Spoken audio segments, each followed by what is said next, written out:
Bonsoir, nous sommes réunis ce soir pour notre émission La Troisième Guerre mondiale a-t-elle commencé? 4e édition. Les temps sont troublés et la confusion règne, enfin oui et non, puisque certains doutent peu alors que d'autres cherchent à comprendre. Nous sommes plutôt dans la seconde catégorie, cela ne vous étonnera pas. Malgré la propagande des deux bords, une question commence à émerger dans le débat public. Ce conflit peut-il durer et peut-il prendre de l'ampleur? Alors, pour répondre à ces questions délicates et épineuses, nous recevons ce soir Slobodan Despot. Slobodan Despot, bonsoir. Bonsoir. Alors, nous souhaitons juste préciser avant de commencer, comme nous l'avons déjà fait, un point important. Non, nous ne sommes pas pro-russes. Nous souhaitons juste donner la parole à des intellectuels et à des experts qui n'ont pas forcément micro ouvert dans les grands médias, car ils éclairent d'autres dimensions du conflit que ces médias ne souhaitent pas forcément mettre en exergue. Mais comme disait John Stuart Mill sur la nécessaire maïeutique collective, la seule façon pour un être humain de s'approcher de la connaissance totale d'un sujet, c'est d'entendre ce que peuvent en dire des personnes de toutes les opinions et d'étudier toutes les manières dont il peut être considéré par tous les types d'esprits. Alors, Slobodan, vous êtes de nationalité suisse et d'origine serbe. Vous pratiquez le métier d'éditeur. Vous avez cofondé les éditions Xenia en 2006 et vous avez fondé le site blog Antipresse, dont vous êtes le directeur et le rédacteur. Vous êtes également romancier. Vous avez publié aux éditions Gallimard 2 romans intitulés Le miel et le rayon bleu.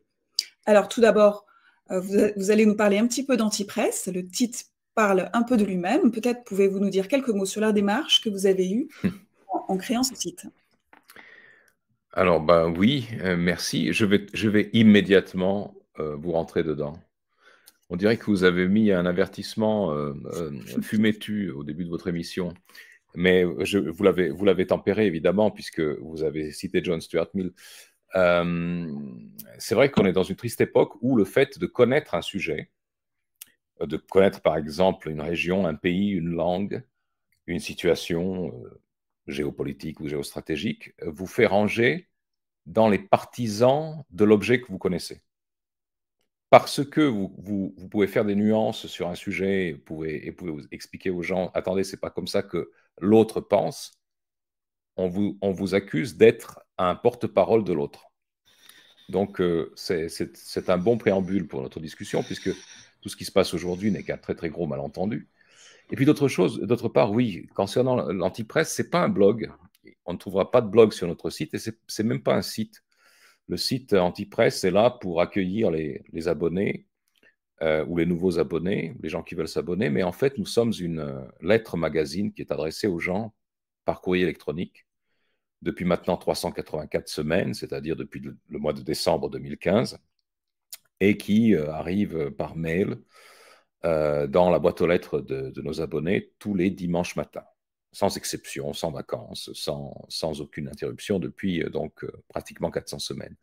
Pourquoi je fais cette précision? C'est parce que, comme le nom l'indique, effectivement, nous sommes une antipresse et nous ne nous définissons pas par le fait de prendre des positions contraires à celles de la presse de grand chemin. Nos positions peuvent quelquefois aller dans le sens des positions de la presse de grand chemin, mais par d'autres, à un autre niveau et par d'autres moyens. C'est-à-dire que nous nous efforçons de tenir une chronique des événements, c'est pour ça que nous avons cette périodicité hebdomadaire, de prendre une distance suffisante par rapport au sujet que les sites d'information ou les blogs commentent à chaud, et de prendre aussi cette distance, à mon avis, supérieure, qui consiste à les traiter par le prisme de notre héritage culturel, philosophique, scientifique, historique, plutôt que de les traiter par le biais soit de l'information factuelle ou pseudo-factuelle, puisque l'information factuelle n'existe pas, il n'existe qu'une narration, ou le biais du jugement moral. Donc, nous essayons de nous abstenir de juger moralement les situations et nous essayons de nous abstenir ou d'aller au-delà de la simple factographie, de l'énoncé des faits. Et nous suivons en cela le grand cri de Victor Hugo disant qu'il faut voir dans les choses plus que les choses. Voilà, c'est ça qui distingue l'antipresse et nous ne sommes pas pour ça que je ne peux pas dire que nous soyons un blog et nous ne sommes pas non plus un site internet à proprement parler. Nous sommes une lettre adressée à nos lecteurs. Voilà.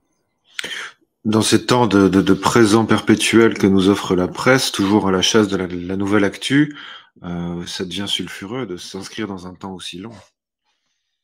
Ben, vous savez, il y a dans ce que nous vivons, il y a plusieurs temps, c'est bien connu. Il y a le temps quotidien, il y a le temps de notre vie matérielle, existentielle, rythmée par les jours, les semaines, les mois, et les heures, évidemment. Et puis, dans ce qui nous intéresse, c'est-à-dire la compréhension des événements, il existe un temps historique. Alors, le temps historique, il est long d'un côté parce qu'il doit embrasser des périodes de temps qui sont au-delà d'une vie humaine, et en même temps, il est court parce qu'il les condense, il élague, il fait apparaître des enchaînements là où nous croyons qu'il n'y a que des déchaînements. Et capter le temps historique lorsque vous êtes acteur de l'histoire, lorsque vous êtes dans la barque, c'est extrêmement difficile.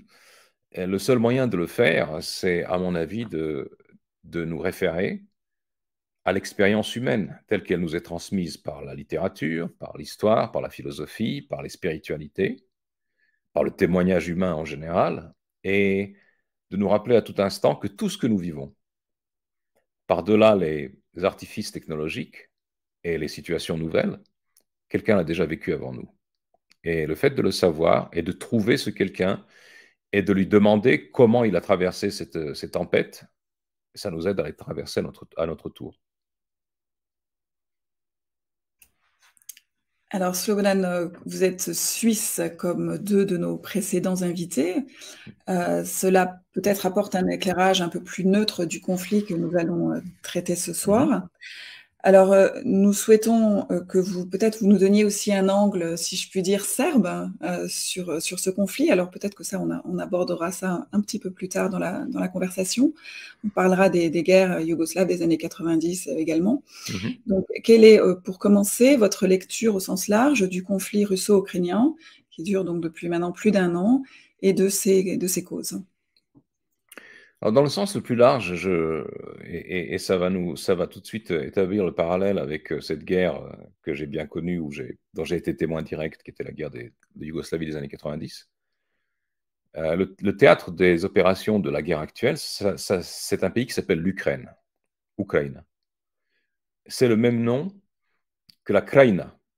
C'est le même mot. La Kraïna, c'est cette région qui était disputée dans la guerre de Yougoslavie entre la Croatie et la Serbie.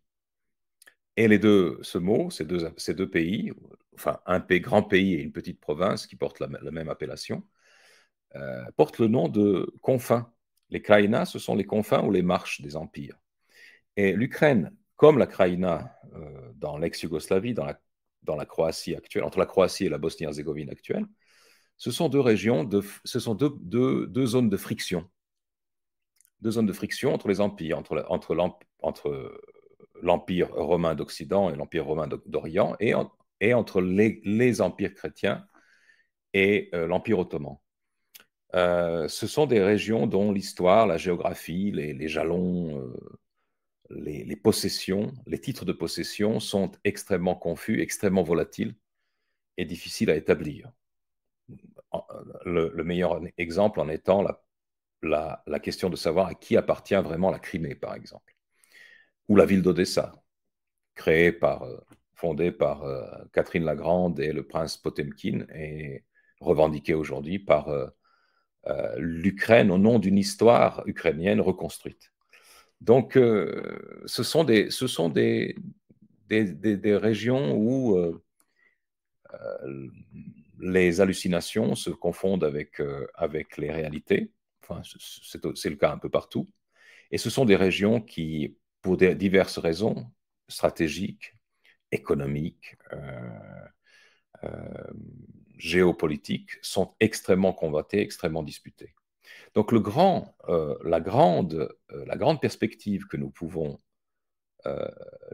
établir au sujet de cette guerre, c'est qu'elle s'inscrit dans la continuité, à mon avis, de la grande dispute de la grande dispute de primauté entre l'Empire romain d'Occident, ou le Saint-Empire, ce qui est devenu au Moyen-Âge, et Byzance, dont la légitimité est revendiquée par Moscou, qui s'est déclaré troisième Rome.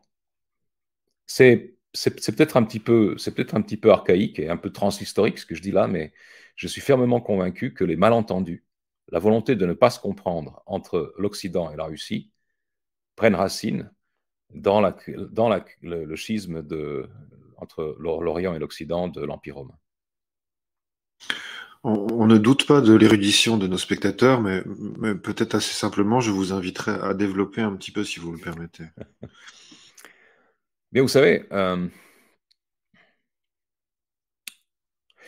est-ce que je vais poser à vous et à vos spectateurs une question candide. Savez-vous les détails ou savez-vous les circonstances d'un événement historique qui est arrivé au XIIIe siècle qui s'appelle le sac de Constantinople? Non. Le sac de Constantinople, c'était un saccage complet de Byzance par les croisés qui, en principe, étaient partis chasser le turc et en fait, ils ont chassé l'orthodoxe. Ils ont mis à sac la capitale de l'Empire romain d'Orient, qui était en fait l'Empire romain, puisque la toge impériale, la pourpre impériale se trouvait à Byzance après le 5e siècle, après la conquête de Rome par les barbares. La légitimité de l'Empire romain était entièrement transférée à Byzance. Et en fait, le dernier empereur romain, de nouveau question piège, de même que le sac de Constantinople se perd dans les brumes de l'histoire, alors que c'est un événement fondateur, un événement extrêmement traumatique pour toutes les populations d'Europe de l'Est qui sont orthodoxes, il n'est pas enseigné dans les livres d'histoire en Occident. De la même manière, personne en Occident n'enseigne le fait, ne se rappelle le fait que le dernier empereur de Rome n'est pas mort quelque part au 5e siècle dans l'Empire d'Occident conquis par les barbares, mais il est mort sur les murailles de Constantinople en 1453 en défendant la ville contre les Turcs.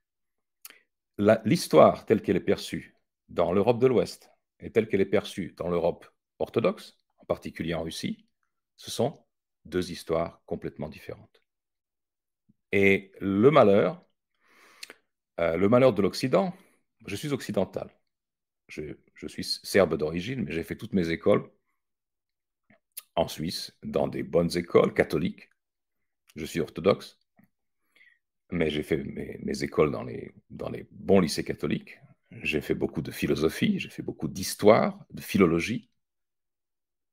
Et j'ai compris que la différence entre l'Occident et la partie orientale de l'Europe, c'est que l'Occident est absolument sûr d'avoir raison.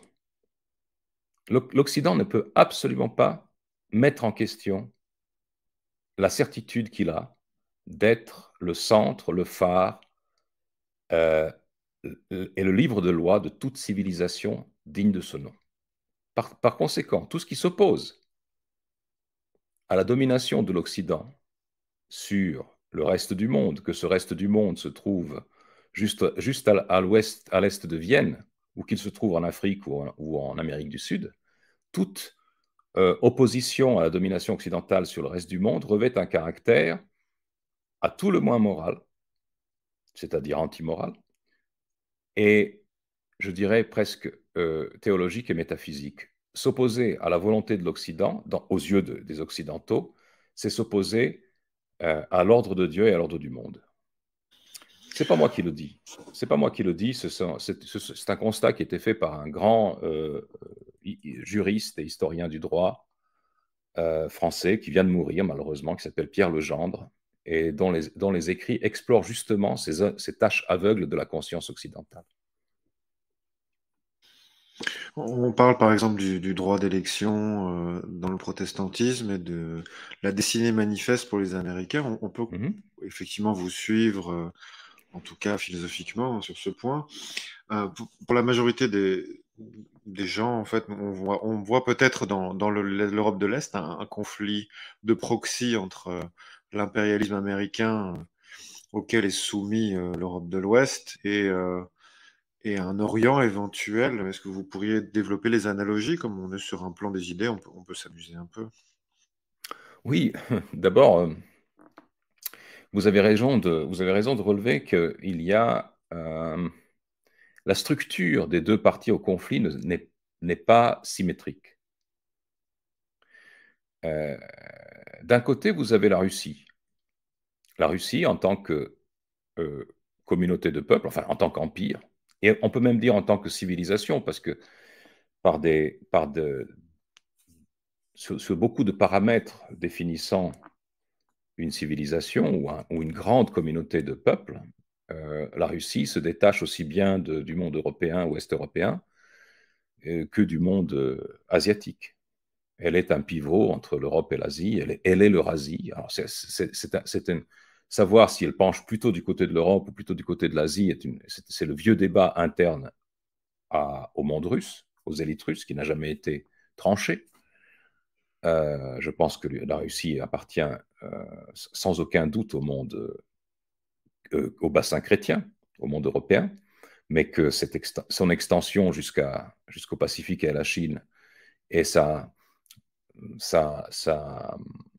son mélange avec 200 autres peuples fait que c'est un peuple tout à fait particulier, mais nous avons de ce côté-là une entité qui est complètement souveraine en tant qu'elle-même.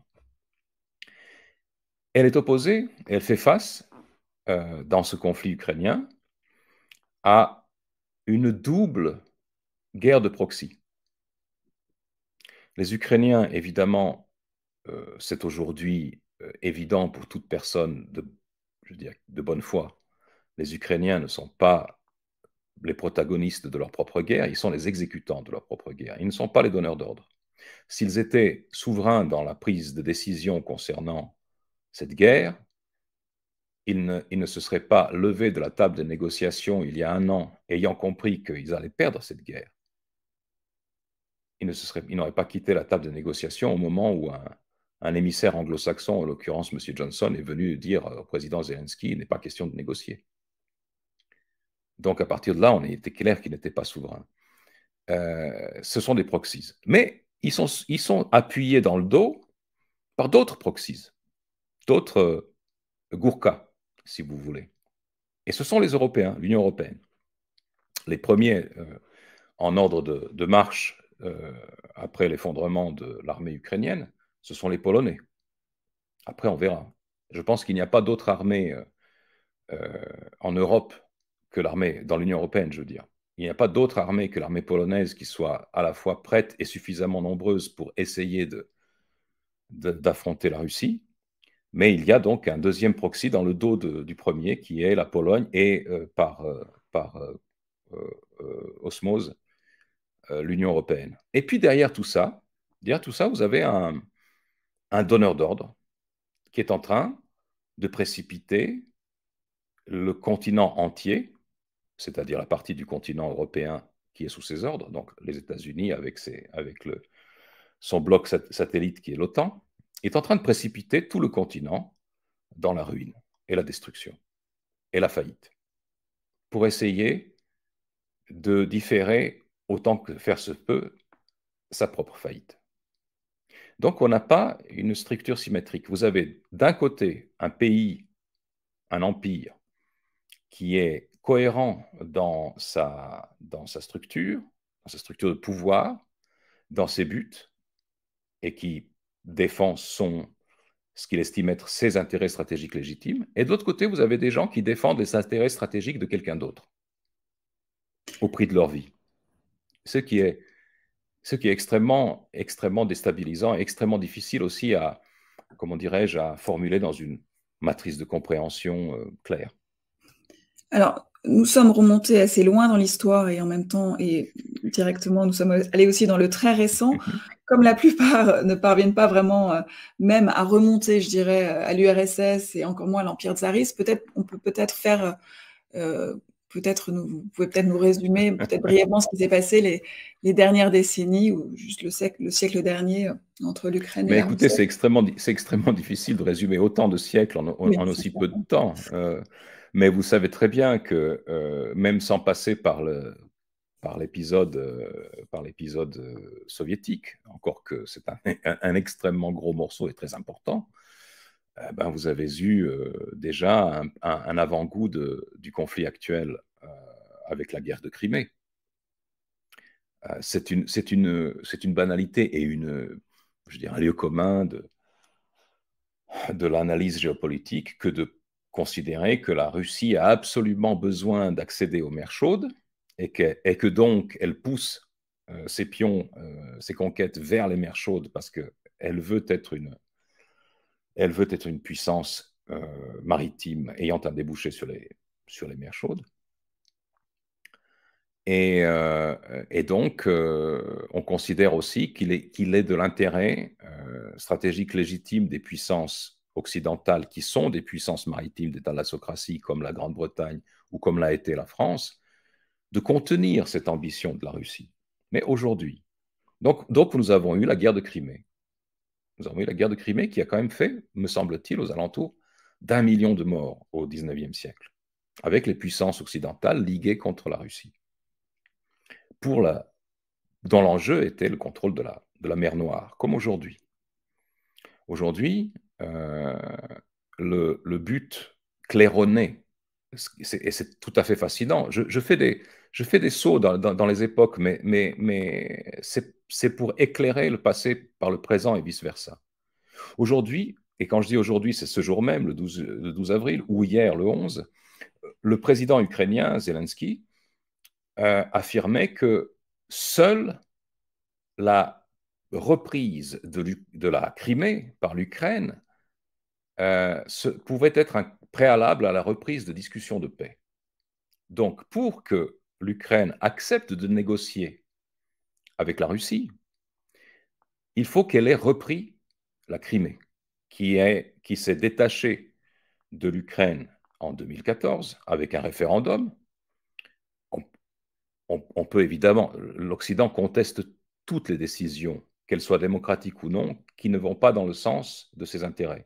Mais c'est un référendum qui a donné une réponse écrasante en faveur du rattachement de la Crimée à la Russie, la Crimée ayant appartenu à la Russie pendant toute son histoire moderne, excepté cette période où par une décision de Khrouchtchev, lui-même ukrainien, ému par la politique interne, eh bien, à l'intérieur de l'URSS, on a décidé d'affecter la Crimée à l'Ukraine, mais à l'intérieur d'une entité plus grande où on considérait que les frontières intérieures ne comptaient pas. Donc la Crimée a toujours été, dans l'histoire moderne, une importante base stratégique russe. Et les puissances occidentales savent parfaitement, Brzezinski l'a formulé d'ailleurs, savent parfaitement que c'est un pivot de la sécurité, de l'influence russe dans tout le bassin moyen-oriental, européen, méditerranéen. A contrario, vice-versa, si les Occidentaux, ici en l'occurrence les Américains, puisque ce sont eux qui tirent les ficelles, pouvaient reprendre la Crimée à la Russie, c'est-à-dire la donner à une Ukraine qui serait complètement contrôlée par les Américains, et mettre une base militaire, une base navale américaine, là où se trouve actuellement à Sébastopol la base navale russe, eh bien, ça reviendrait grosso modo à repousser la puissance russe, l'empire russe, dans les steppes d'Asie, presque, pour ainsi dire. Sans compter le reste, c'est-à-dire la proximité de l'Ukraine avec le centre, le noyau démographique, historique, industriel de la Russie qui se trouve dans le cercle de villes autour de Moscou et à Moscou. Donc, ce conflit que nous vivons aujourd'hui, pour une grande partie, repose sur la répétition des lieux communs, des convictions, des des habitudes stratégiques héritées, par exemple, du 19e siècle et de la guerre de Crimée. Alors même qu'il n'en va plus ainsi. La Russie n'a plus besoin des mers chaudes. La Russie, pendant que nous étions occupés avec le conflit en Ukraine, pendant que l'Occident était occupé à imposer des volets de sanctions à la Russie, on est au 11e paquet maintenant, eh bien la Russie créait une voie de chemin de fer la reliant à l'Inde, autre mer chaude, tenez, via l'Iran. La Russie est en train de tisser un tel réseau de communication en coopération avec la Chine, qui construit à marche forcée des voies ferroviaires rapides à travers l'Asie et relie grosso modo Pékin maintenant, en tout cas à la Turquie, à la mer Noire et pourquoi pas à l'Europe de l'Ouest. C'est un tel système, ça se développe à une telle rapidité, une telle puissance, ça permet une telle mobilité des gens et des biens que la question du débouché sur les mers chaudes n'est plus une question. La question aujourd'hui, se déplace sur un autre champ, c'est la sécurité, c'est littéralement, au sens le plus basique, la sécurité militaire de la Russie qui est en jeu, et plus précisément sa sécurité nucléaire. Ce n'est plus du tout le théâtre du 19e siècle, alors que l'Occident semble se comporter comme si on était encore au 19e siècle. Pour revenir à Brzezinski, justement, dont vous parliez, à l'instant, il disait de la Crimée que c'était clé pour la Russie, mais je pense qu'il le disait aussi de l'Ukraine, si je ne me trompe pas, que c'est l'Ukraine, oui. l'Ukraine, dans son entièreté, était clé et une ligne rouge pour la Russie. Alors, est-ce qu'à un moment, les stratèges américains n'ont pas été plus subtils qu'aujourd'hui? Ça, c'est clair. Comment vous expliqueriez cette dégradation de l'analyse, de la subtilité de l'analyse américaine sur la Russie? Eh bien, je l'explique par le fait que cette puissance qui est en déclin et qui se sent être en déclin, que sont les États-Unis, est entrée dans la phase cul-de-sac. Elle est le dos au mur. Étant le dos au mur, elle est agressive. Étant agressive, elle a perdu le contrôle d'un des outils absolument indispensables de la puissance, qui est la diplomatie. Il n'y a, si vous regardez aujourd'hui la manière dont les choses se présentent, les relations internationales, il n'y a plus aucune diplomatie américaine. Il n'y a pas de diplomatie. La diplomatie, c'est l'art de régler les conflits ou les collisions d'intérêts par la négociation, le dialogue et la compréhension. Les États-Unis, confrontés à une situation quelle qu'elle soit, et de nouveau, ça nous ramène aux années 90, où c'était moins prononcé, mais quand même, n'ont rien d'autre à proposer que la politique de la canonnière, le bombardement, soit par eux-mêmes, soit par un agent interposé. Je vous illustre ceci par un exemple tout à fait récent de ces derniers jours. Vous avez vu que les Chinois, de manière tout à fait surprenante, ont réussi à organiser, à rabibocher, si vous voulez, l'Arabie Saoudite avec l'Iran. C'est tout à fait inattendu. On vous aurait dit, il y a 6 mois, que l'Iran et l'Arabie Saoudite allaient échanger des politesses. Vous auriez dit, c'est pas possible. Et on vous aurait dit que ce serait grâce à l'entremise des Chinois, vous auriez dit, mais vous marchez sur la tête. Alors, non seulement les Chinois ont réussi à rabibocher l'Arabie Saoudite et l'Iran, mais en plus, on a découvert, par les déclarations des responsables américains, que la CIA n'en savait rien. Le chef de la CIA est allé dire « Nous avons été aveuglés sur ce qui se passait au Moyen-Orient ». Mais enfin, à quoi ça sert d'avoir l'agence de renseignement la plus coûteuse au monde et la plus tentaculaire si elle n'est pas capable de voir un événement, de voir venir un événement aussi colossal. Alors, excusez-moi. On va peut-être y revenir un peu plus tard, justement, dans les questions d'actualité. David. Nous voulions effectivement l'évoquer plus tard, et nous allons, parce que c'est un long développement, parce que c'est très important. C'est un shift paradigmatique absolument gigantesque. Après ce belle exposition du développement civilisationnel sur le long terme, les éléments extrêmement importants de la géopolitique américaine, de Brzezinski, et puis inspirés des auteurs anglais qui précèdent, on voit effectivement un empire un petit peu aux abois, qui a toujours la canonnière, comme vous dites, à cœur. Plus simplement, on voit aussi une population européenne qui ne semble pas du tout comprendre les ficelles de ce conflit, semble coincée dans une moraline, dans la glu d'une moraline assez pauvre.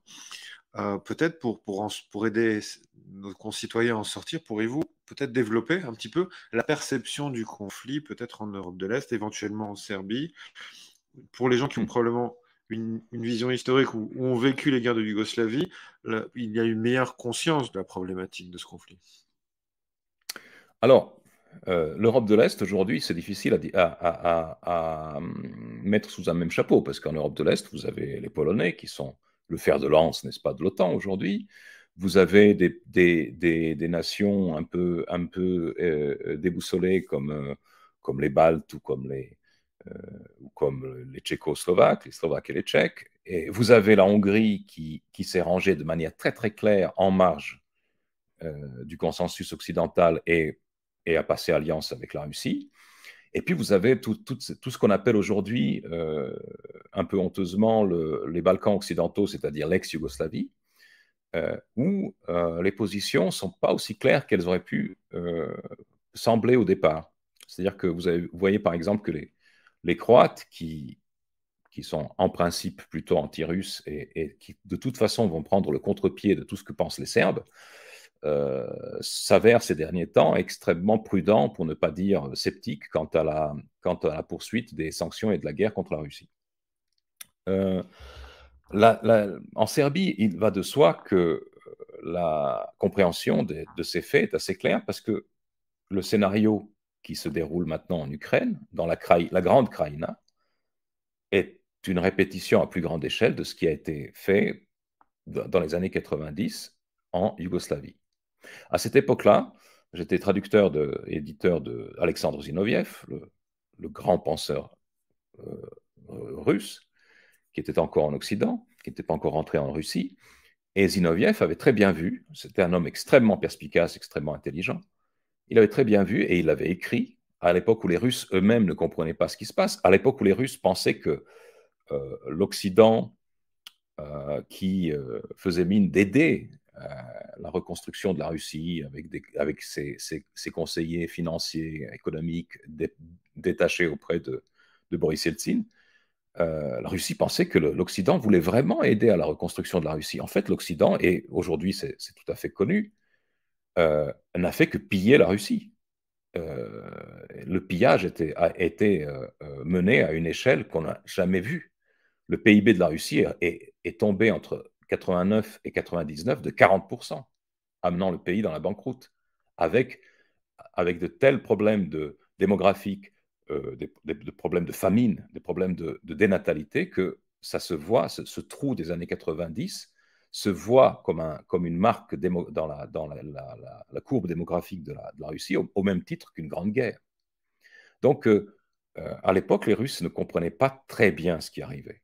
Les Serbes, dans les années 90, à leurs frais, ont compris. Ils ont compris que, d'abord, aucun traité signé par une puissance occidentale ne valait plus que le papier sur lequel il était imprimé et l'encre avec laquelle il avait été signé, puisque l'Occident, on l'a vu avec les aveux récents de Mme Merkel et de cette baderne de François Hollande au sujet des accords de Minsk, l'Occident signe des traités avec les Russes ou à l'époque avec les Serbes, uniquement pour gagner du temps, pour donner le change, pour apaiser la bête et mener d'autres stratégies dans son dos. Donc, en l'occurrence, je précise pour ceux qui ne le sauraient pas, Mme Merkel et M. Hollande ont bien dit publiquement qu'ils n'avaient signé les accords de Minsk sur des accords de paix en Ukraine que pour permettre à l'Ukraine de s'armer afin de prendre les régions de l'Est par la force militaire. Donc, les Occidentaux ont signé, tout à la fin des guerres de Yougoslavie, ont signé en juin 1999 un traité d'armistice, enfin une cessation des hostilités avec la Serbie après 78 jours de bombardement, en reconnaissant la souveraineté de la Serbie sur le Kosovo. Cette reconnaissance de la souveraineté de la Serbie sur le Kosovo a été confirmée par une résolution des Nations Unies, la résolution 1244, qui n'a jamais été retirée, qui n'a jamais été annulée depuis. Et qu'est-ce qui s'est produit quelques années plus tard? Eh bien, les Occidentaux sont allés dans un processus de reconnaissance de la souveraineté du Kosovo, malgré les accords de 99 et malgré une résolution des Nations Unies. Donc, ils ont, de fait, aboli le droit international. Et lorsque la Russie a tiré prétexte de ce précédent pour réintégrer, d'ailleurs par la voie pacifique sans tirer un coup de fusil, la Crimée dans son giron, les Occidentaux se sont mis à crier comme des bêtes qu'on écorche, en disant « Mais où est le droit international ?» Ben, il est là où vous l'avez jeté, en 99 et en 2004. Donc, les guerres de Yougoslavie, si vous ne les avez pas suivies et pas comprises, vous ne pouvez pas comprendre la guerre d'Ukraine aujourd'hui. Mais alors, on connaît à peu près les intérêts occidentaux et américains aujourd'hui dans la guerre russo-ukrainienne, mais quels étaient, selon vous, les intérêts? Alors, il y avait des similitudes, certes, mais quels étaient les intérêts américains et occidentaux de façon générale à l'époque, dans les années 90, dans les guerres yougoslaves? Oh, alors, de nouveau, on a une situation de double proxy. C'est intéressant. Le proxy, le premier proxy face à la Serbie à l'époque des guerres, au début des années 90, c'était les deux républiques du Nord, Croatie et Slovénie, qui étaient incitées à mener une sécession violente vis-à-vis de la République fédérative de Yougoslavie par leur protecteur allemand, l'Allemagne. L'Allemagne a lourdement influencé le processus d'éclatement de la Yougoslavie. Je rappelle quand même que, si imparfait que fût ce pays, cet État socialiste à l'époque, il avait quand même dans sa constitution un processus de dissociation existant et qui était démocratique. Il fallait un référendum pour qu'une des composantes de la fédération puisse quitter la fédération. Il fallait que tout le monde soit d'accord. Entre parenthèses, l'Union européenne ne prévoit pas de processus aussi codifié de sortie. Enfin bon, peu importe. Personne n'a suivi ce processus. Les sécessions étaient violentes. Et elles étaient délibérément violentes. Donc l'Allemagne a provoqué une guerre en soutenant des factions qui étaient des factions néo-nazies, comme les factions néo-nazies aujourd'hui en Ukraine. Mais dès que le facteur islamique a été enclenché, c'est-à-dire le conflit s'est étendu à la Bosnie-Herzégovine, où il y avait une forte population musulmane, là, la responsabilité, la conduite des événements est passée à l'échelon supérieur. Ce sont les États-Unis qui ont repris la barre. Comment ils ont repris la barre?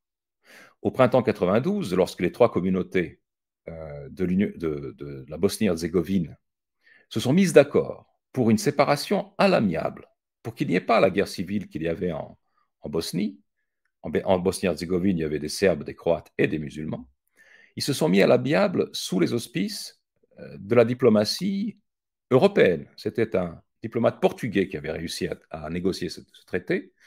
Eh bien, lorsque tout le monde a signé ce traité en vue d'une séparation à l'amiable de la Bosnie, donc sans violence, les Américains sont venus et ont dit au chef des musulmans de Bosnie, M. Izetbegovic à l'époque, de revenir sur sa signature, de la retirer, parce que au lieu de se contenter d'un bout de Bosnie, ils pouvaient avoir le tout parce que eux le leur donneraient.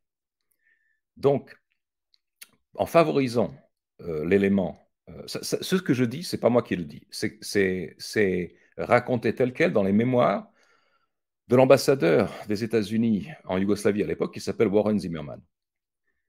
L'intérêt des États-Unis dans cette affaire, en laissant entrer le facteur islamique violent télécommandé à la fois par l'Iran à l'époque et par l'Arabie saoudite, a été de mettre sous contrôle, d'abord de déstabiliser l'Europe, d'arrêter la construction européenne de fait, et d'introduire un problème qui nous empoisonne la vie aujourd'hui, partout, qui est l'islamisme violent, le fondamentalisme islamique violent, qui est entré en Europe essentiellement par la guerre en Bosnie. Je vous rappelle que Oussama Ben Laden, à un moment donné, avait reçu, semble-t-il, un passeport bosniaque. Il y a eu des études là-dessus, évidemment. Je ne les ai jamais vues passer dans les médias de grand chemin. En tant qu'éditeur, j'ai publié le livre de Jürgen Elsässer, du journaliste allemand Jürgen Elsässer, Comment l'islam est arrivé en Europe, comment le djihad est arrivé en Europe, pardon, pas l'islam. Il faut bien distinguer le peuplement islamique, la migration avec le djihadisme, du djihadisme. Mais l'intérêt des États-Unis, dont on voit l'aboutissement du projet aujourd'hui, était de transformer ce qui pouvait être un concurrent économique et stratégique à l'époque de Kohl et Mitterrand, où on essayait de construire même une défense autonome européenne, de transformer donc ce géant économique qui était un concurrent en un satellite et un nain, en le déstabilisant par tous les moyens possibles. Et aujourd'hui, l'Europe, eh bien c'est simple, elle n'existe plus, ce n'est que le 51e État américain, et un État qui n'a même pas une voix au chapitre. Eh bien, vous avez offert à nos spectateurs énormément de pistes de réflexion. Nous vous invitons à lire, notamment les éditions de notre invité ou celles de Perspective Livre qui vous instruiront sur le sujet.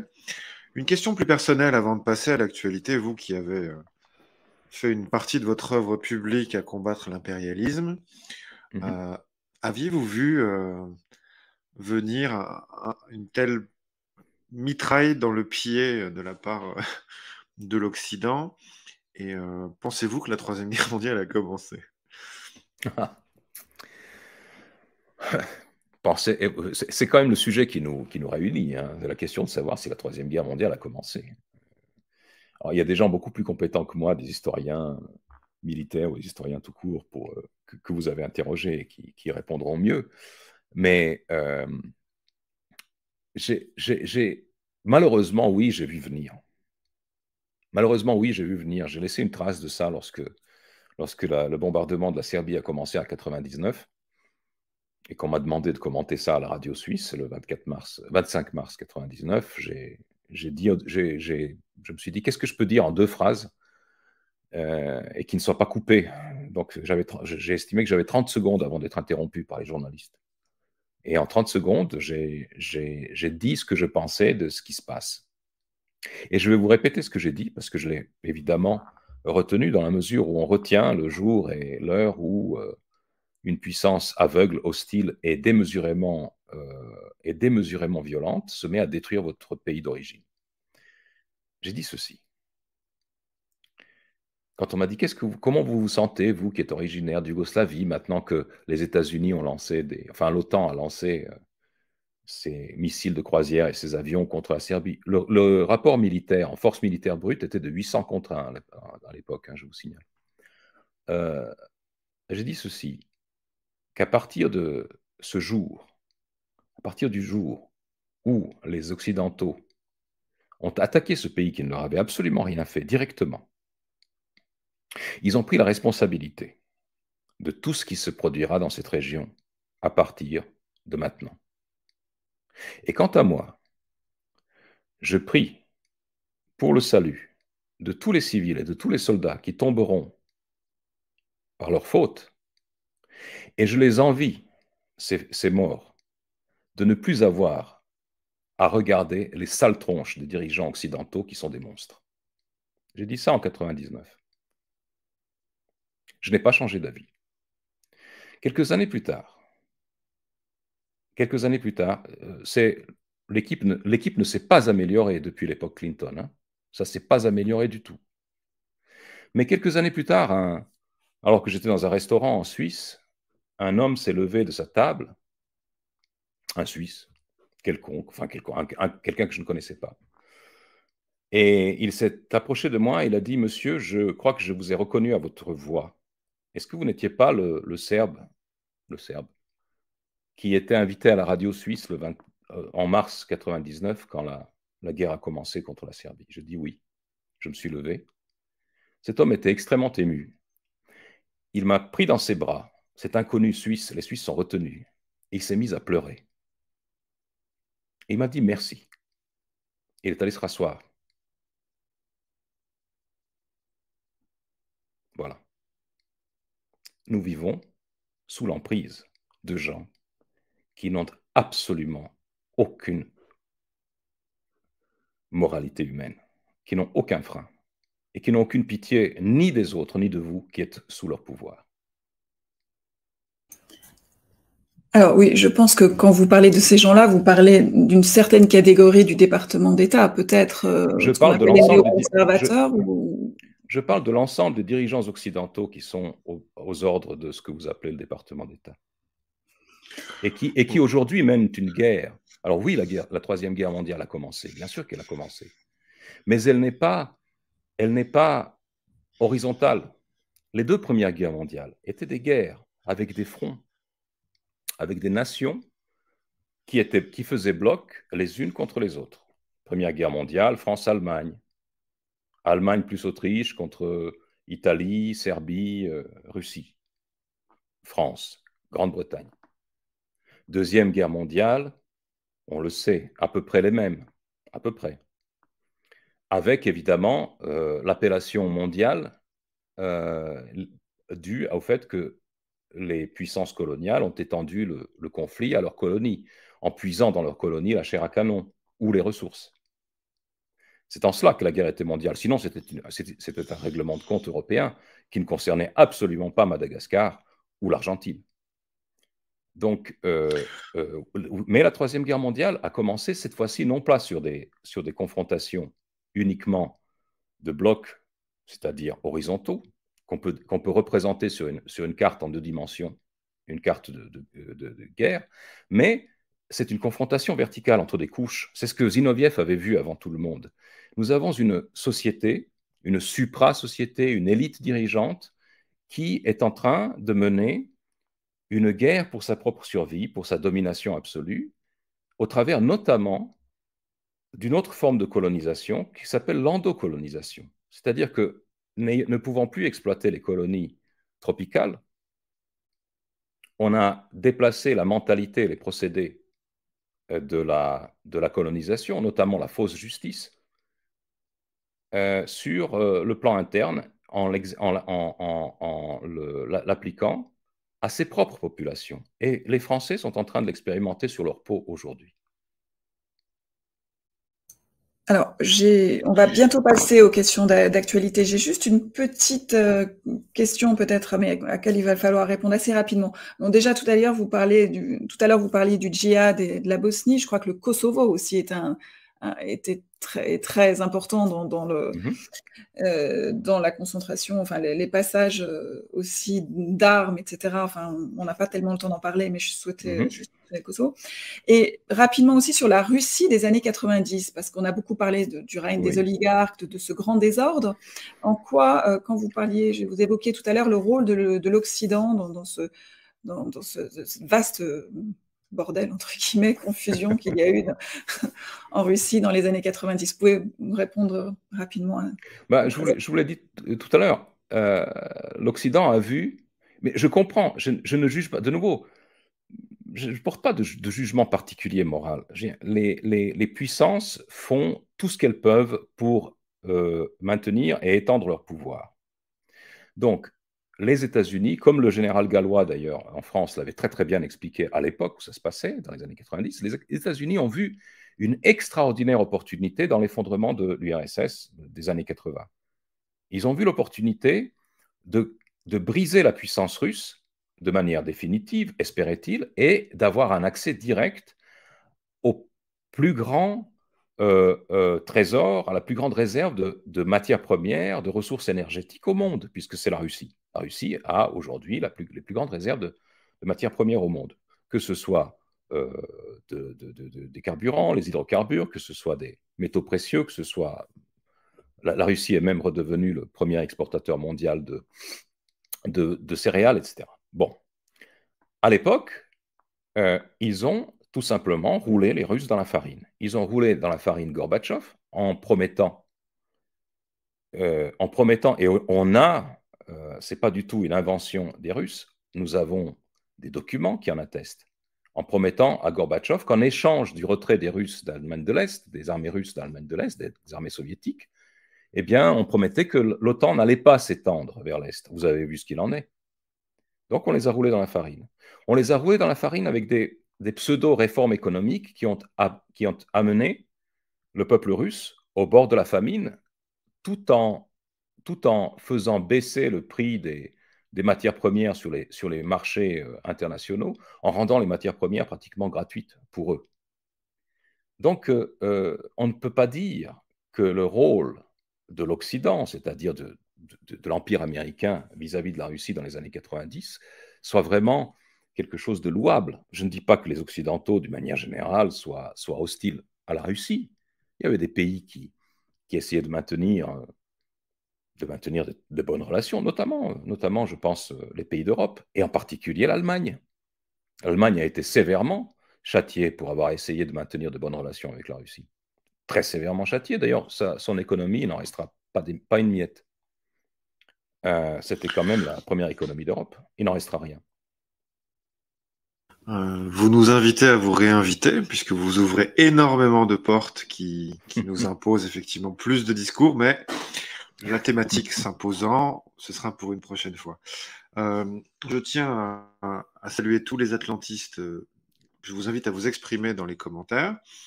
Vous avez affaire à un anti-impérialiste conséquent. Je pense qu'il faut apprendre à écouter des gens avec qui nous ne sommes pas d'accord. Est-ce que Flavie, tu veux bien commencer la partie actualité, s'il te plaît? Oui, bien sûr. Donc, on pourrait peut-être commencer par une question un peu vaste, c'est-à-dire l'Europe dans la guerre, c'est-à-dire une Europe qui fait front commun devant une guerre dont elle dit qu'elle n'est pas co-belligérante, mais est-elle réellement solidaire? En fait, on a la Pologne, les pays baltes que vous citiez tout à l'heure, qui sont à peu près sur le même, je dirais, sur le même train. Mais qu'en est-il des autres pays d'Europe de l'Est et qu'en est-il de l'Europe en général? Bon, d'abord, il y a des raisons historiques, nous on ne va pas les développer, pour lesquelles les pays baltes et les Polonais peuvent avoir des griefs, des vrais griefs contre la Russie. Simplement, je pense qu'il est très dangereux de rester ancré dans des positions, comme je le disais tout à l'heure à propos de la guerre de Crimée, dans des positions 19e siècle ou 20e siècle. Les temps ont complètement changé. Mais bon, on peut comprendre, pour des raisons historiques et culturelles, la position des Baltes et des Polonais. Mais le reste de l'Europe, mis à part les éternels bellicistes russophobes, les premiers russophobes que sont les Britanniques, le reste de l'Europe va dans cette guerre à reculons. D'abord, personne n'a jamais promis et n'a jamais envisagé, mais pas une seule seconde, de mobiliser, malgré les discours, de mobiliser sa propre armée. Donc, vos soldats, français, belges, je ne sais pas moi, espagnols, italiens, sous votre drapeau, on n'envisage pas de les envoyer. On a une chair à canon slave, ukrainienne, avant. Mais quand cette chair à canon sera épuisée, à mon avis, vos soldats, ils n'iront pas là-bas. Donc, de ce point de vue-là, on pourrait dire qu'on n'est pas co-belligérant. Mais pour le reste, ceux qui financent une guerre, à fond perdu d'ailleurs, ils sont quoi? Ils sont co-belligérants. Lorsque ces mêmes puissances, ces mêmes pays mettent en garde la Chine contre la livraison d'armes, par exemple. D'ailleurs, la Russie n'a pas besoin d'armes chinoises. Mais enfin, quand ils disent aux Chinois, on ne sait pas pourquoi ils le disent, n'essayez surtout pas de livrer des armes à la Russie, vous seriez co-belligérant. Au moment même où ils livrent des armes à l'Ukraine en se déclarant non co-belligérants. Mais ils n'ont pas, seulement perdu le sens des réalités, ils ont perdu le sens logique. Ils sont co-belligérants jusqu'au cou. Bien entendu. Donc, il y a bien entendu une profonde une profonde dissonance entre les propos des dirigeants et leurs actes, et entre les propos et les actes des dirigeants et le sentiment de leur propre population, parce que les populations ne suivent pas vraiment. Donc, on a une Europe qui est perdue dans sa rhétorique, qui est essentiellement rhétorique, mais que sa propre rhétorique est en train de conduire dans un gouffre qui est économique, social, qui conduit à l'effacement de l'Europe de la scène diplomatique internationale, etc. Vous soulignez avec énormément de vigueur l'intelligence de nos dirigeants européens, vous avez raison. Comment est-ce que vous interprétez la véhémence de la Pologne? J'ai moi-même dans mon entourage des amis polonais qui sont d'un anti-russisme rabique et assez brutal. Je ne suis pas persuadé que la Pologne n'y aille pas chercher sa propre destruction dans ce conflit. Eh bien, ça ne nous changerait pas tellement des précédents historiques, mais je ne vais pas entrer là-dedans, parce que d'abord, j'ai moi aussi beaucoup d'amis polonais. J'ai aussi des amis polonais qui sont extrêmement pro-russes, d'ailleurs, c'est une chose qu'on oublie, ou qui sont en tout cas raisonnables et qui ne veulent surtout pas d'une guerre avec la Russie, ça coûte. Et puis j'ai aussi beaucoup d'admiration pour la littérature, la peinture, la culture polonaise, donc je ne vais pas attaquer les Polonais. Il ne s'agit pas d'attaquer la Pologne. C'était pas une attaque. Non, mais je comprends.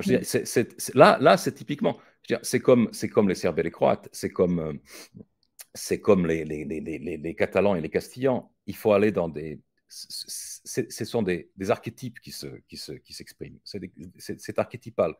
Dans d'autres cas, ça ne l'est pas. C'est beaucoup plus étrange lorsque d'autres pays, des pays qui n'ont même pas de différents, qui n'ont pas de rancœur historique. Vous savez, les Polonais, après le massacre de leurs officiers dans la forêt de Katyn par l'Union soviétique, ils avaient de quoi se plaindre. Ils ont de bonnes raisons de se plaindre. Et en plus, pendant un demi-siècle, tout le monde a dû dire, en sachant parfaitement que ce n'était pas vrai, que c'était le coup des Allemands, parce que l'URSS avait gagné la guerre et que sur ce point-là, sur le blocage de l'histoire du conflit, ils s'étaient entendus avec les Américains pour que rien ne bouge. Je comprends de ce point de vue-là les Polonais, mais nous ne sommes plus à l'époque de l'URSS. Voilà. Je relisais récemment cette phrase de Donald Rumsfeld qui disait, alors je traduis de l'anglais là, c'est « Vous pensez l'Europe comme étant principalement l'Allemagne et la France, mais ce n'est pas mon cas, ça c'est la vieille Europe. Si vous regardez ce qu'est l'OTAN aujourd'hui, le centre de gravité se déplace vers l'Est. L'Allemagne a été un problème, la France a été un problème. » Je ne sais pas exactement à quel moment il a dit ça, mais qu'est-ce que pensez-vous de cette déclaration ? Il a dit ça probablement à l'époque où il était secrétaire à la Défense. Et il exprime un point de vue qui est assez visionnaire, enfin qui est visionnaire si on le regarde d'aujourd'hui, mais à l'époque on voyait à peu près à quoi il visait. Ce qu'on a vu se construire à partir de 2014 et surtout depuis le début de la guerre en Ukraine, c'est un axe anglo-saxon, entre les anglo-saxons, la Pologne et les Baltes. Et puis éventuellement, je ne sais pas dans quelle mesure avec les nouveaux membres de l'OTAN, les Roumains et les Bulgares, ça je ne sais pas. Mais en tout cas, il y a un axe États-Unis, Grande-Bretagne, Pologne et Pays-Baltes, qui, géographiquement, il suffit de regarder la carte de l'Europe, qui vise à contourner, isoler la France et l'Allemagne. En particulier l'Allemagne, puisque, on le sait, la conjonction, l'alliance Allemagne-Russie, même si c'est une alliance d'intérêt, même si c'est simplement le fait d'acheter du gaz à bon prix, était un cauchemar pour la géopolitique américaine et anglo-saxonne en général, et c'était la chose qu'il fallait casser. Donc, on s'est appuyé sur toutes les forces susceptibles de disjoindre cette alliance. Et la Pologne et les Pays-Baltes ont la forme, littéralement, d'un coin enfoncé dans cette articulation qui est une articulation réelle, historique, et tout à fait raisonnable entre l'Allemagne et la Russie. Alors, je souhaiterais peut-être qu'on parle un petit peu de la Serbie de nouveau. Elle a été également dans le passé un territoire stratégique pour les empires, hein. Dès 1915, il y avait une liaison terrestre avec Istanbul, je crois, qui a été prévue pour les empires allemands et autrichiens, si je ne me trompe pas. Et aujourd'hui, alors aujourd'hui, qu'en est-il de la situation de la Serbie et de la position du président Alexandre Vučić? Est-ce qu'il est sous tension? Est-ce que les Américains pèsent lourd dans le pays? Comment ça se passe? Alors, c'est une position qui est tragique. C'est une position extrêmement difficile, mais qui n'est pas sans précédent dans l'histoire, puisque la Serbie malheureusement occupe cette position géographique de pivot de pays charnière entre l'Orient et l'Occident. Les voies de communication, le Danube notamment, passe par là. La voie de l'Orient, de la Turquie, passe par là. Et la Russie, enfin la Serbie, en plus, est l'un des pays par où transite le gazoduc sud venant de Russie. Donc, aujourd'hui, elle est sous des pressions colossales. Tous les pays alentour, y compris cette ancienne partie du corpus serbe qu'est le Monténégro, sont entrés dans l'OTAN. Tous les pays voisins de la Serbie sont dans l'OTAN. Elle est pressée d'y entrer. Elle est à la fois pressée d'entrer dans l'OTAN et dissuadée d'entrer dans l'Union européenne, ce qui est un petit peu curieux. Plutôt, on l'a fait chanter pour l'adhésion à l'Union européenne par la reconnaissance de la souveraineté du Kosovo. Ce qui voudrait dire reconnaître le détachement violent obtenu par tricherie, par une violation du droit international de sa province sud. Ça voudrait dire légitimer l'illégitimable. Donc la Serbie se trouve dans une situation impossible. Et les dirigeants serbes, que ce soit Vučić aujourd'hui ou Boris, comment s'appelait-il déjà le Boris avant, son prédécesseur, qui étaient tous des pro-occidentaux depuis Milošević. À la base, ils étaient tous pro-occidentaux, mais ils savent que eux-mêmes, leur pouvoir ne survivrait pas à une reconnaissance formelle du Kosovo. Ce n'est pas possible pour eux. C'est presque anthropologiquement impossible. Donc, mais, cela étant dit, il ne faut pas confondre cette position, cette réticence de la Serbie vis-à-vis des exigences ou des chantages de l'Occident avec un alignement sur la Russie. La Serbie, dans tous les conflits, a essayé, pour une question de survie, de rester neutre. Elle était le noyau du royaume de Yougoslavie entre les deux guerres, et le royaume de Yougoslavie, dans les années 30, a fait tout son possible, jusqu'en 1941, pour éviter de s'immiscer dans le conflit, dans la Deuxième Guerre mondiale. Parce qu'on savait que ce serait tragique, que le pays serait déchiqueté. Aujourd'hui, c'est la même chose. La Serbie, à la différence de la Hongrie, qui s'est très franchement alignée, qui a beaucoup moins d'hypothèques sur sa survie et sur ses intérêts nationaux, elle s'est alignée, elle a passé accord avec la Russie parce qu'elle y a vu son meilleur intérêt.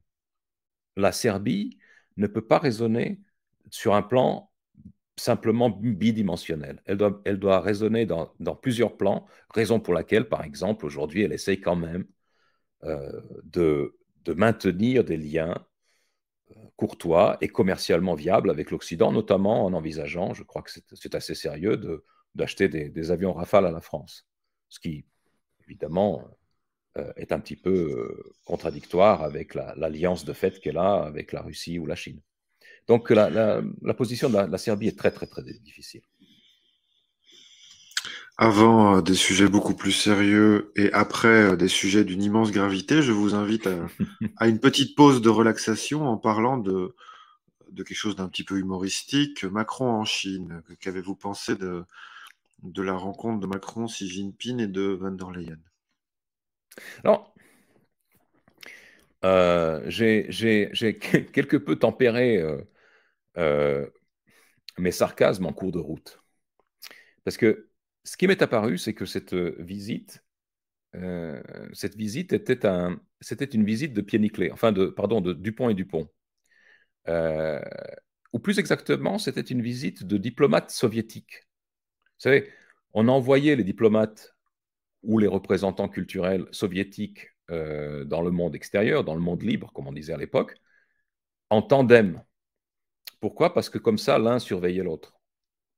Et j'avais l'impression, tout de suite, lorsque j'ai vu la composition de la délégation, donc M. Macron et Mme von der Leyen, que c'était un tandem bizarre. Pourquoi bizarre? Parce que d'abord, l'un représente un pays, et il est président élu, tout à fait légitime, et l'autre ne représente rien. Il est président de la Commission européenne.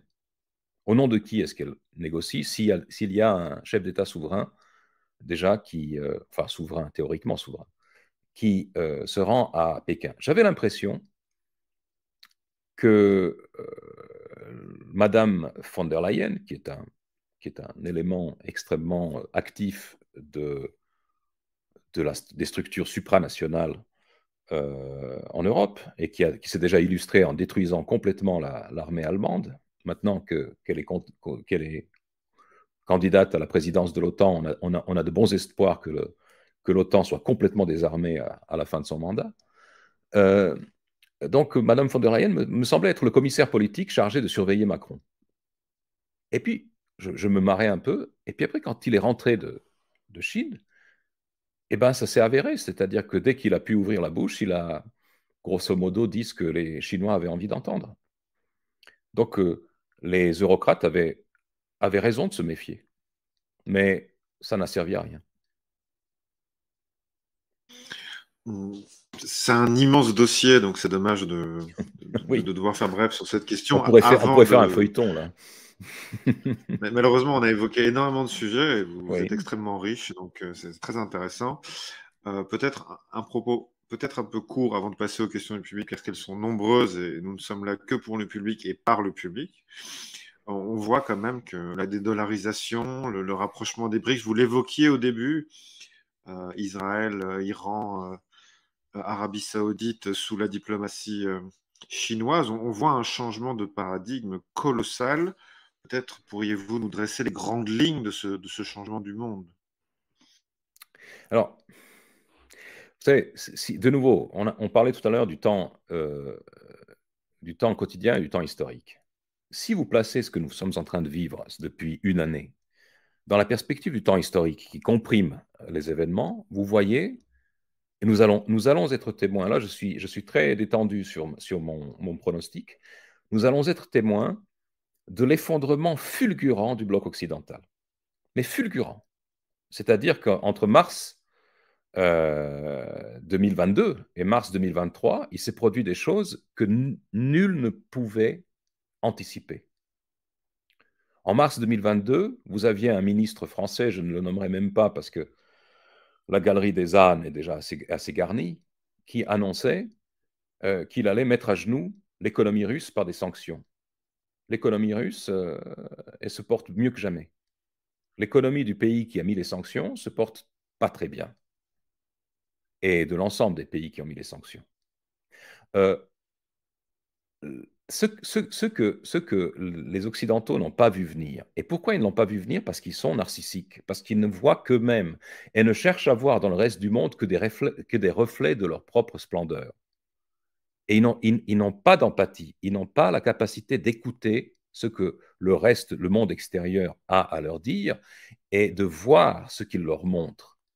Ce dont ils ne se rendaient pas compte, c'est que dans cette espèce d'expérience, vous voyez, d'expérience de 1000 grammes qui était mise en place avec la guerre en Ukraine, le sujet observé, ce n'était pas la Russie, c'était l'Occident. Le monde entier n'observait pas la Russie. Le trois quarts du monde n'avait absolument aucune animosité contre la Russie parce qu'il comprenait stratégiquement les raisons pour lesquelles la Russie faisait ce qu'elle faisait. En revanche, ce monde extérieur à l'OTAN observait de très près les réactions du monde occidental. À partir du moment où ils ont vu que l'Occident ne pouvait pas faire gagner militairement l'Ukraine, malgré ses investissements colossaux. Je rappelle que les États-Unis, rien qu'au cours de cette guerre, ont investi 120 milliards de dollars, c'est-à-dire pratiquement le double du budget militaire de la Russie, uniquement dans l'Ukraine en 2022-2023. À partir du moment où le reste du monde a vu que l'Occident était militairement impuissant, où le reste du monde a vu que l'Occident était économiquement impuissant à mettre la Russie à genoux, et où on a vu que toutes les mesures prises par l'Occident dans le but, en fait, comme il a été dit et explicitement formulé, de déstabiliser la Russie et provoquer un changement de régime intérieur, que toutes ces mesures n'ont conduit qu'à un renforcement du régime en Russie. Aujourd'hui, vous allez à Pétersbourg, Moscou, n'importe quelle province, vous verrez un pays extrêmement détendu, ce qui est vraiment une très, très mauvaise nouvelle pour les Occidentaux.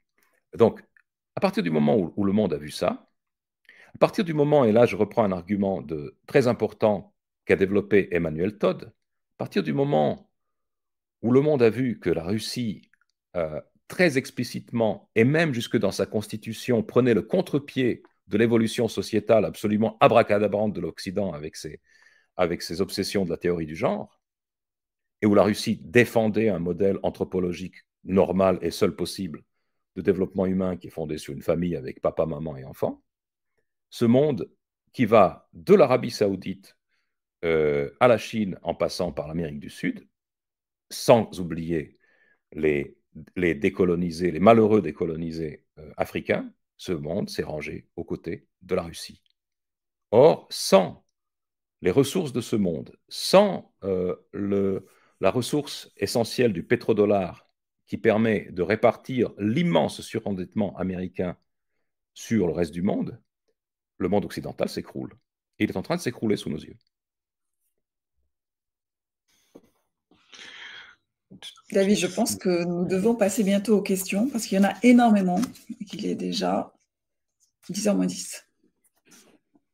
Je te laisse la première. Monsieur, ça vous convient, monsieur Despote, que nous passions aux questions du public? Mais bien sûr. C'est très gentil. Alors, il y a une question de Pâques Tib. C'est toujours des noms infernaux, je suis un peu désolée. Est-ce que nous pourrions ce soir entendre une position sur les comportements attribués à Wagner sur des prisonniers de guerre ukrainiens? Si ces faits sont avérés, comment le gouvernement russe doit-il réagir à ceci et comment peut-il légalement agir vis-à-vis d'une milice privée? Voilà.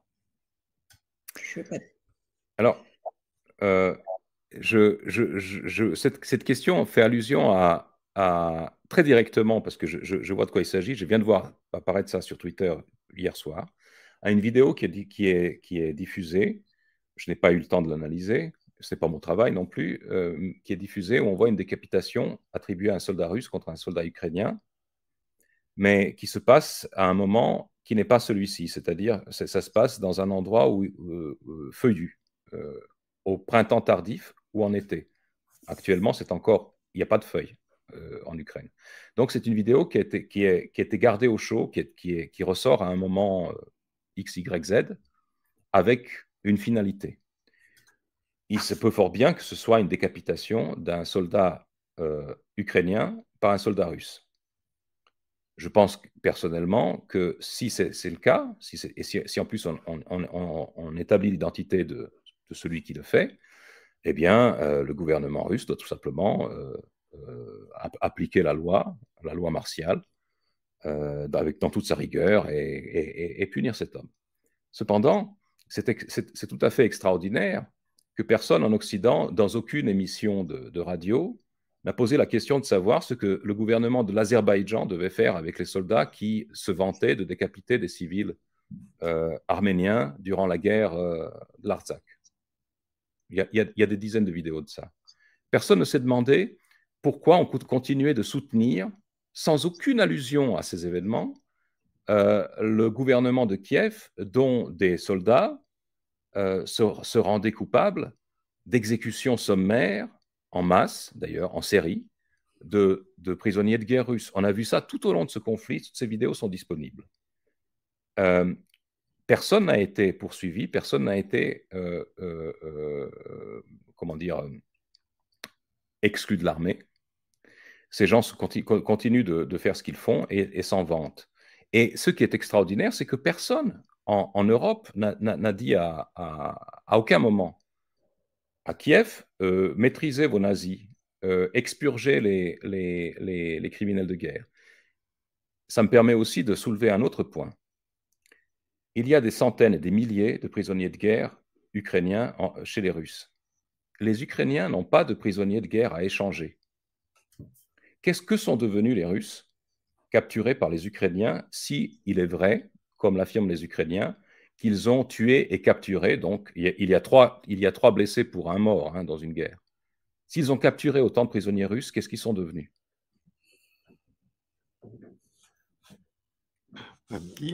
C'est un fait connu que le concept de 2 poids 2 mesures est un narratif inventé par le KGB. Nous remercions Tindallo et Ogma pour leurs dons. Nous excusons de la gravité des propos. Nous sommes tous alarmés. Une question d'Alazar. N'est-il pas légitime, selon vous, de pouvoir remettre en doute le caractère démocratique des différents référendums qui ont été tenus en Ukraine? Oui, aussitôt qu'on aura remis en question le caractère démocratique du référendum tenu en France au sujet du traité constitutionnel européen, où le gouvernement et le Parlement n'ont pas reconnu l'expression de la volonté populaire. Lorsque la France aura réglé cette question interne à sa propre démocratie et qui est extrêmement grave quant à son destin, elle pourra poser la question à la Russie et à la Crimée. C'est bien dit ça. Alors, on ne va pas pouvoir poser toutes les questions, on s'en excuse par avance auprès des internautes parce qu'il y en a beaucoup, beaucoup. L'entrée, Charles Cornic vous pose la question suivante. L'entrée de la Finlande dans l'OTAN me semble ressentie par les Russes comme une provocation grave, tout comme l'intention de reprendre la Crimée. Pourquoi les Français ne ressentent pas la violence de ces provocations? Écoutez, j'étais en Russie, puis en Finlande l'été dernier. J'ai passé quelques jours à Helsinki. J'ai passé quelques jours à Saint-Pétersbourg et à Moscou. À Saint-Pétersbourg, à Moscou, comme à Helsinki, j'avais l'impression que tout le monde s'en fout. Les Russes, ça leur en touche une sans déplacer l'autre, comme on dit chez les Suisses, que la Finlande entre dans l'OTAN. Ce n'est pas une puissance militaire, c'est 25 000 soldats. C'est une frontière de 1200 km que la Finlande, grâce au traité de paix avec l'URSS prolongé par la Russie, n'avait pas à surveiller et à entretenir, puisqu'il n'y avait pas d'hostilité déclarée entre les deux pays. Maintenant, on oublie toujours que si la Russie, doit traiter 1200 km de plus de frontières avec l'OTAN, c'est une chose. Mais c'est la Finlande qui maintenant doit traiter 1200 km de frontières hostiles avec la Russie. Le fardeau est beaucoup plus lourd pour la Finlande. Une question de Dasco, KRKW. Que pensent les Serbes et la Serbie de la politique étrangère de la France? Et un petit mot sur la relation entre les deux pays depuis la fin de la guerre de Yougoslavie. Vous savez, ce que les Serbes demandent très souvent, c'est où est la France? Où est la France? La France, c'était le pays qui, en 14, 15, 16, proclamait des journées nationales de solidarité avec les Serbes. C'est le seul pays qui a un monument dédié à son peuple dans un autre pays. À Belgrade, il y a un monument à la France. Lorsque la France s'est associée aux brutes et aux pillards anglo-saxons pour bombarder la Serbie qui ne lui avait rien fait, les Serbes ont simplement recouvert le monument à la France d'un grand crêpe noir. Ils l'ont enlevé après la fin des bombardements, mais je pense qu'ils n'auraient pas dû.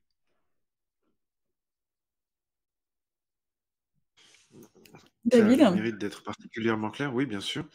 Une question de Lahir. Les Russes accepteraient-ils une paix via un pays donc, qui ferait de la médiation un peu moins fourvoyé. Que pensez-vous de l'Inde? Vous savez, le ministre des Affaires étrangères russe, M. Lavrov, a déclaré récemment, a fait une déclaration extrêmement choquante, en fait, pour nous. De nouveau, pour nous, nous parlons, vous, de France ou de Belgique, et moi de Suisse, nous sommes au cœur de l'Occident.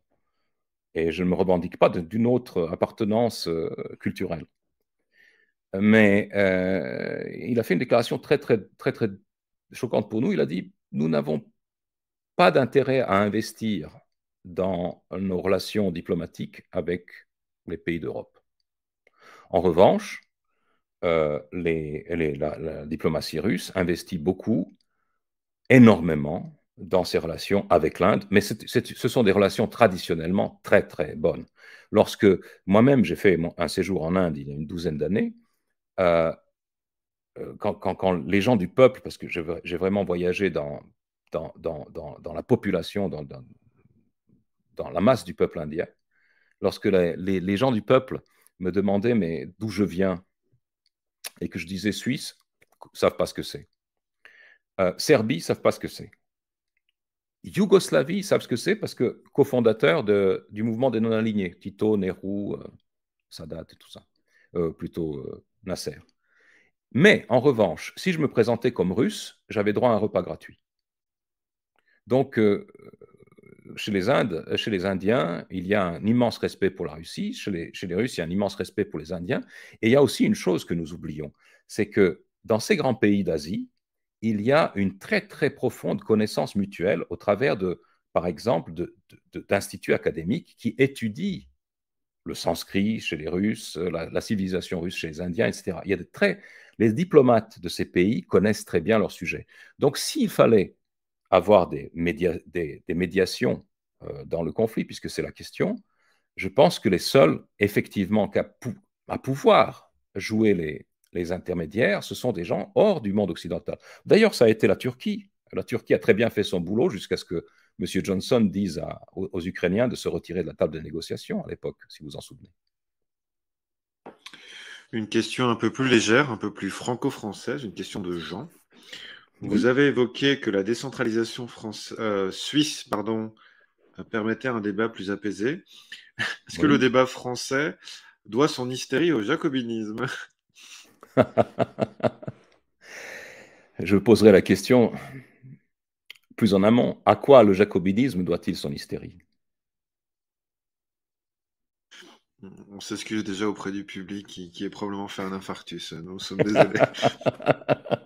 Non, ce que je veux dire, c'est qu'il y a effectivement un filon d'intolérance absolue au pays de la tolérance.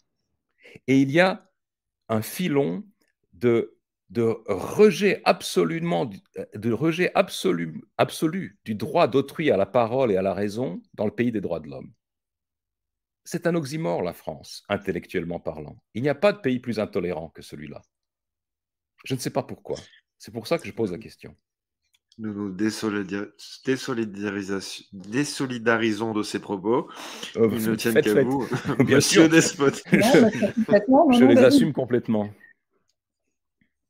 C'est un débat d'ailleurs, l'intolérance de la France. Enfin, c'est vrai que c'est... Bon, c'est spécifiquement ces derniers temps, mais elle l'a été dans l'histoire. Mais non, mais écoutez, j'ai beaucoup lu la chronique des événements. Dans Balzac, vous avez la relation vous lisez les illusions perdues, vous avez tout le monde politico-journalistique, les débats, la manière dont ça se fait. Vous lisez les correspondances ou les mémoires de Léon Daudet sur la vie parlementaire française de l'entre-deux-guerres, c'est fracassant. On s'envoie des mots d'oiseau, on se provoque en duel, on se ménage pas. Mais en ne se ménageant pas et en s'insultant copieusement, on maintient le contact et le dialogue, le débat. Ce qui est inquiétant aujourd'hui, c'est qu'on est dans une période de mutisme. C'est soit vous êtes dans la ligne générale, soit vous n'aurez même pas le droit à la parole. Ça, c'est plus la France. Ça, c'est plus la France. Il y a même plus de rhétorique de combat comme on avait avant. Non, il n'y a pas de rhétorique de combat. Les gens, je sais pas moi, le Rassemblement national, ou ces gens d'extrême gauche, etc. Bien, tout le monde est sommé, avant même de pouvoir prendre la parole, de pouvoir dire ce qu'il est lui-même, il est sommé de se prononcer sur les sujets imposés, sur les figures imposées, comme on dirait dans le patinage artistique, et ensuite, éventuellement, on dit quelque chose de son propre cru. Mais le temps que vous soyez dédouané sur les sujets imposés du genre oui, nous faisons un débat avec quelqu'un qui est peut-être pro-russe, mais nous, on n'est pas une émission pro-russe, hein, vous savez, attention. Le temps que vous soyez dédouané, on vous a déjà coupé le micro. C'est comme ça que le débat est tué en France. En effet. Alors, une question de 4 Stana. La question, 4 Stana pose la question suivante. Mitterrand parlait d'une guerre inconnue de la France contre les États-Unis. Je pense qu'il se trompe, c'est dans l'autre sens. Mitterrand avait, je pense, dit ça peu de temps avant de mourir, qu'il y a une guerre que personne ne connaît, dont personne ne se rend compte. C'est une guerre impitoyable parce qu'elle est justement très pernicieuse et cachée, avait-il dit plus ou moins. C'est une guerre économique, entre autres, une guerre des États-Unis contre la France, oui, l'Europe. Oui. Et vous voulez commenter cette phrase ou elle se commande d'elle-même? Non, c'est une phrase que Mitterrand avait prononcée dans ce livre d'entretien très tardif avec, je ne sais plus, avec Benamou, je crois. Il l'a dit, oui. Mais ce qui est regrettable, c'est qu'il n'ait jamais rien fait, sauf peut-être des opérations cachées du renseignement. Enfin, il était quand même un maître du coup tordu, mais s'il savait qu'il y avait une guerre menée à la France par les États-Unis, je pense qu'il aurait dû le dire. Et que les dirigeants sont responsables de leur silence, sont responsables de leur péché par omission, comme on dit dans l'Église catholique. On est aussi responsable de taire ce qu'on sait et qui est d'intérêt public que de dire un mensonge. Je veux dire, De Gaulle avait plus de classe là-dedans. Il avait plus de panache. Il disait les choses concernant le machin, concernant l'OTAN.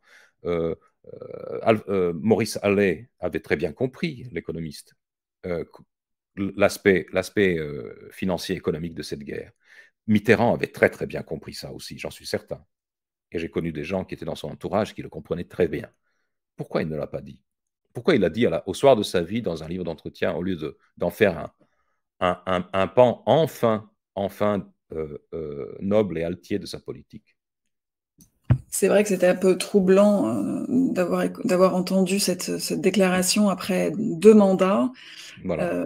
Je pense que je ne sais même pas s'il s'est rendu compte de cet aveu, d'un autre, même l'aveu qui se cachait derrière cet aveu. Oui. Mais je pense que c'est une bonne façon de conclure notre entretien. Déjà. Ça laisse une porte ouverte à des réflexions plus profondes. David, est-ce que tu veux ajouter quelque chose? Non, je voulais vous remercier déjà grandement, c'était mobilisant et il est important d'être un peu bousculé par un invité et vous l'avez très bien fait. Merci monsieur Despot. Merci beaucoup Slobodan Despot pour cette soirée. Merci à vous, à bientôt.